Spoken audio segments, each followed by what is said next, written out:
ಇದರಲ್ಲಿ 14 ಪದಾರ್ಥಗಳಿವೆ. ದೇಹಕ್ಕೆ ಬೇಕಾದ ಎಲ್ಲಾನೂ ಇದೆ. 6 ತಿಂಗಳವರೆಗೆ ಇದನ್ನು ಸೇವಿಸಿದರೆ ದಿಢೀರನೆ 5 ವರ್ಷ ಚಿಕ್ಕವರಾದ ಹಾಗೆ ಅನ್ಸುತ್ತೆ. ಚೈತನ್ಯ ಭರಿತರಾಗ್ತೀರಿ.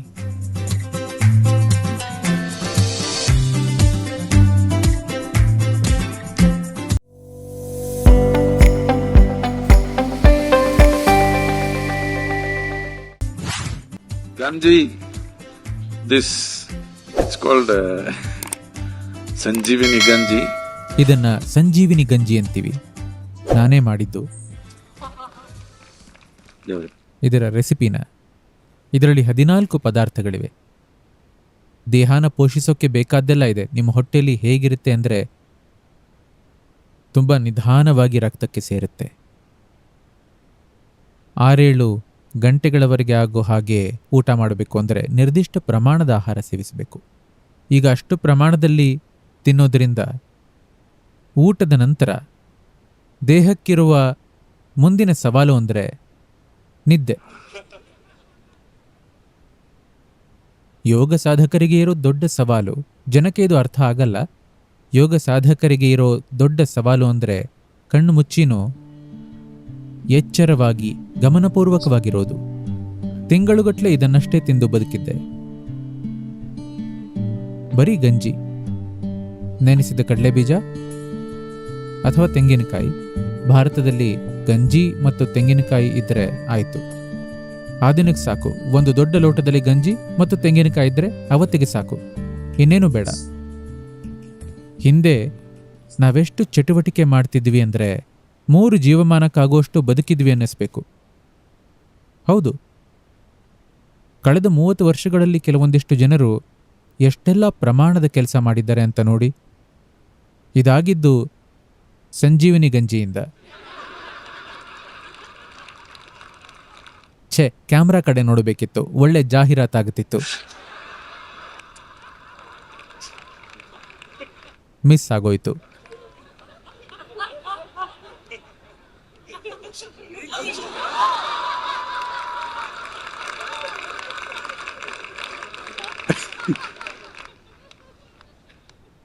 ಸಾಕಷ್ಟು ಜನರು ಹೇಳ್ತಿರ್ತಾರೆ, ಸದ್ಗುರು ಇದು ಅದ್ಭುತವಾದ ಪ್ರಾಡಕ್ಟ್ ಅಂತ. ತುಂಬ ಜನರ ಅನುಭವಕ್ಕೆ ಬಂದಿದೆ. ನಿಮಗಿದನ್ನ ಹೇಳಬೇಕು. ನನ್ನ ಮಗಳು 3.5 ತಿಂಗಳಿದ್ದಾಗಿಂದಲೂ ನನ್ನ ಜೊತೆ ಪ್ರಯಾಣಿಸ್ತಿದ್ಲು. ನಿಯತವಾದ ಶೆಡ್ಯೂಲ್ನಲ್ಲಿ ದೇಶಾದ್ಯಂತ ಪ್ರಯಾಣಿಸ್ತಿದ್ದೆ. 3.5 ತಿಂಗಳ ಮಗು. ಸಂಜೀವಿನಿ ಗಂಜಿ, ಒಣದ್ರಾಕ್ಷಿ, ಹಣ್ಣುಗಳು ಅಷ್ಟೇ. ಹಾಲಿನ ಪ್ಯಾಕೆಟ್ ಅದು ಇದು ಅಂತ ಯಾವತ್ತೂ ಕೊಂಡುಕೊಳ್ಳಕ್ಕೆ ಹೋಗಿಲ್ಲ. ದನದ ಹಾಲು, ಎಮ್ಮೆ ಹಾಲು ಯಾವುದೂ ಇಲ್ಲ. ಬರೀ ಸಂಜೀವಿನಿ ಗಂಜಿ, ಒಣದ್ರಾಕ್ಷಿ ಮತ್ತು ಹಣ್ಣುಗಳು, ಹಲ್ಲು ಬರ್ತಿದ್ದ ಹಾಗೆ ಬೀಜಗಳು ಅಷ್ಟೇ. ಅವಳನ್ನು ಡಾಕ್ಟರ್ ಹತ್ರ ಕರ್ಕೊಂಡು ಹೋಗಿದ್ದೂ ನೆನಪಿಲ್ಲ. ಇಲ್ಲವೇ ಇಲ್ಲ.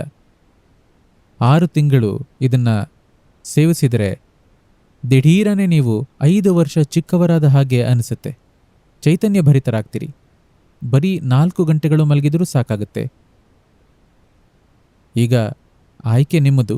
ನೀವು ಜೀವಿಸಬೇಕಾ ಅಥವಾ ಜೀವಂತವಾಗಿದ್ದಾಗಲೂ ಸಾವನ್ನು ಪ್ರಾಕ್ಟೀಸ್ ಮಾಡಬೇಕಾ? ನನ್ನ ಉದ್ದೇಶ ಏನು ಅಂದರೆ ನೀವು ಸತ್ತಾಗ್ಲೂ ಜೀವಂತಿಕೆಯಲ್ಲಿ ಇರಬೇಕು. ನಿಮ್ಮ ಉದ್ದೇಶ ಜೀವಂತವಾಗಿದ್ದಾಗಲೂ ಸತ್ತಂತಿರೋದಾದರೆ ತಪ್ಪಾದ ಸಹವಾಸ. ನೀವು ಪ್ರತಿದಿನ ಸ್ವಲ್ಪ ಗಂಜಿ ಕುಡಿಯೋ ಸಮಯ ಇದು.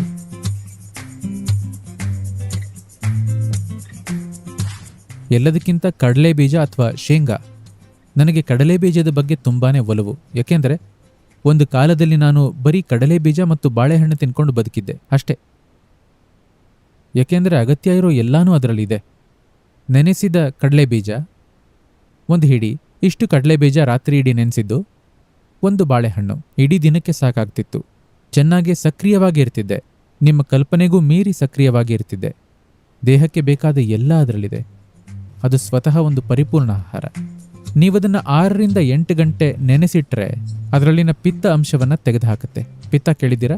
ಅಲೋಪತಿ ಡಾಕ್ಟರ್ಗಳು ಅದನ್ನೆಲ್ಲ ನೋಡಲ್ಲ.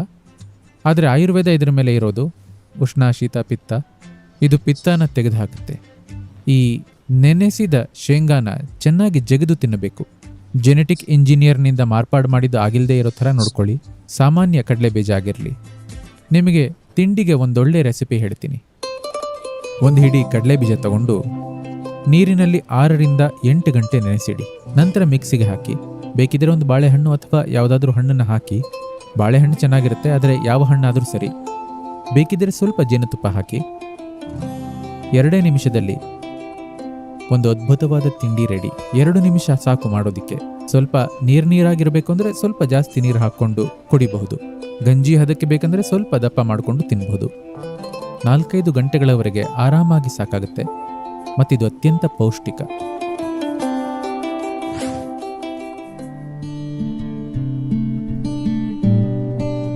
ಎಳ್ಳು ದೇಹಕ್ಕೆ ಅನೇಕ ಪ್ರಯೋಜನಗಳನ್ನು ಉಂಟು ಮಾಡುತ್ತೆ.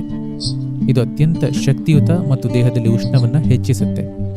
ಭಾರತದಲ್ಲಿ, ಅದರಲ್ಲೂ ದಕ್ಷಿಣ ಭಾರತದಲ್ಲಿ ಎಳ್ಳೆಣ್ಣೆಯ ಬಳಕೆ ತುಂಬಾನೇ ಸಾಮಾನ್ಯವಾದ್ದು. ಅಡುಗೆ ಎಲ್ಲ ಎಳ್ಳೆಣ್ಣೆಯಲ್ಲೇ ಮಾಡೋದು. ನಾವು ಬಳಸೋ ಎಣ್ಣೆ ಎಳ್ಳೆಣ್ಣೆಯಾಗಿರೋದ್ರಿಂದ ಎಳ್ಳನ್ನು ಪ್ರತಿದಿನ ಅಷ್ಟೊಂದೇನು ಬಳಸಲ್ಲ. ಆದರೆ ಚಳಿಗಾಲದಲ್ಲಿ ಎಳ್ಳನ್ನು ತಿಂತೀವಿ. ಯಾಕೆಂದರೆ ಇದು ನಮ್ಮ ಸಂಪ್ರದಾಯದ ಒಂದು ಭಾಗ. ಚಳಿಗಾಲದಲ್ಲಿ ಎಲ್ಲರೂ ಎಳ್ಳನ್ನು ತಿನ್ನಬೇಕು. ಯಾಕೆಂದರೆ ಶೀತವಿದ್ದಾಗ ಅದು ಉಷ್ಣವನ್ನು ಉಂಟು ಮಾಡುತ್ತೆ. ಈಗ ನನ್ನ ಜೊತೆ ಪ್ರಯಾಣಿಸಿದವರು ಗಮನಿಸಿರ್ತಾರೆ, ನಾನು ಕೈಲಾಸಕ್ಕೆ ಹೋದಾಗ ಬಹುತೇಕ ಎಳ್ಳನ್ನೇ ತಿಂತಿದ್ದೆ. ಹುರಿದ ಎಳ್ಳನ್ನು ಜೇಬ್ನಲ್ಲಿ ಇಟ್ಕೊಳ್ತಿದ್ದೆ. ನಾನು ಮಧ್ಯಾಹ್ನ ರಾತ್ರಿ ಊಟಕ್ಕೆ ಅಂತ ಕೂರ್ತಿರ್ಲಿಲ್ಲ, ಆದರೆ ಏನೂ ಆಗುತ್ತಿರಲಿಲ್ಲ. ಯಾಕೆಂದರೆ ಒಂದಿಷ್ಟು ಪ್ರಮಾಣದ ಎಳ್ಳನ್ನು ತಿಂತಿದ್ದೆ. ಹುರಿದ ಕೊಬ್ಬರಿ ಮತ್ತು ಹುರಿದ ಎಳ್ಳನ್ನು ಒಟ್ಟಿಗೆ ಚೆನ್ನಾಗಿ ಜಗೆದು ತಿಂತಿದ್ದೆ. ಅದರಲ್ಲಿ ತುಂಬಾನೇ ಪ್ರೋಟೀನ್ ಇದೆ ಮತ್ತು ಶಕ್ತಿದಾಯಕ ಕೂಡ.